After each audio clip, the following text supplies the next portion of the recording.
بھوک بھوک تہذیب کے آداب بھلا دیتی ہے۔ بھوک تہذیب کے آداب بھلا دیتی ہے۔ اس ایک جملے میں انسانی نفسیات اور بنیادی ضرورت کے آپس میں ایک گہرے تعلق کو کوزے میں بند کر کے بتا دیا گیا ہے۔ بھوک وہ فطری عمل ہے کہ جس کے سامنے آپ جتنے بھی بند باندھ لیں آپ اسے روک نہیں سکتے،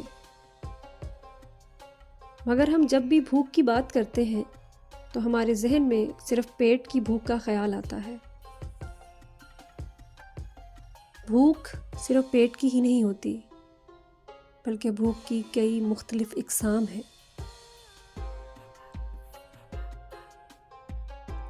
میرے خیال میں اس دنیا میں سب سے عالمگیر بھوک محبت کی ہے، جس سے کوئی خاص و عام نہیں بچ پاتا۔ ایک امیر ترین شخص اپنے پیٹ کی بھوک کا تدارک تو پیسے سے کر سکتا ہے، لیکن محبت کی بھوک کے سامنے وہ بھی اتنا ہی بے بس ہوگا جتنا ایک غریب ترین انسان۔ خود کو جھوٹی تسلی دلانے کے لیے وہ نت نئے رشتے اپنی دولت سے خرید تو لیتا ہے، مگر وہ محبت کا نعم البدل کبھی بھی نہیں ہو سکتے۔ کماروں کو لگتا ہے کہ اس دنیا میں محبت کی کمی کا صرف وہی شکار ہیں، مگر حقیقت یہ ہے کہ اس دنیا میں شادی شدہ جوڑے کنواروں سے زیادہ محبت کی کمی کا شکار ہیں۔ ایک چھت تلے رہنا کبھی محبت کی گارنٹی نہیں ہوتا۔ اسی طرح ہم کسی کامیاب اور سب کے دلوں پر راج کرنے والے شخص کی تنہائیوں میں جھانک لیں تو ہماری آنکھیں بھیگ جائیں کہ جس پر ساری دنیا مرتی ہے وہ اس دنیا میں کس قدر اکیلا ہے۔ بھوک تہذیب کے آداب بھلا دیتی ہے تو ذرا سوچیں کہ محبت کی بھوک انسان کے اخلاقی معیار اور رشتوں کے تقدس کا خیال رکھ سکتی ہے؟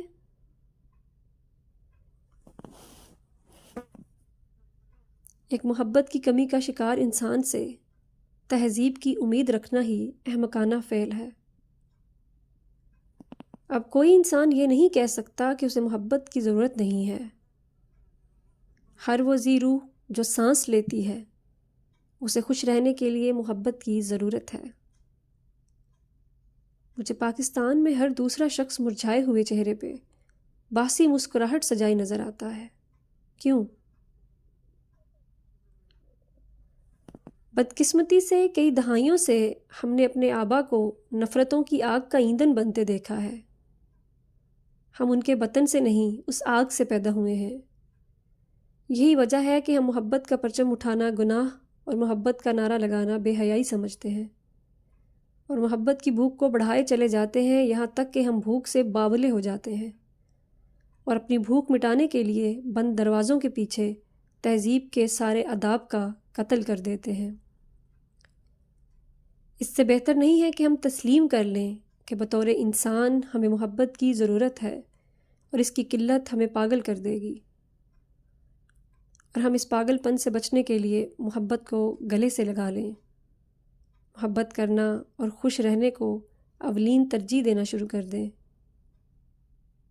اس وقت ضرورت اس امر کی ہے کہ نفرتوں کے اظہار کو بے حیائی سمجھا جائے اور محبت کو اظہار کی اجازت دی جائے، تاکہ چمن میں پت جھڑ کی جگہ بہار اپنے گنچے کھلائے، وگرنہ تہذیب کے آداب مکمل طور پر مٹا دیے جائیں گے۔ احتیاط علاج سے بہتر ہے۔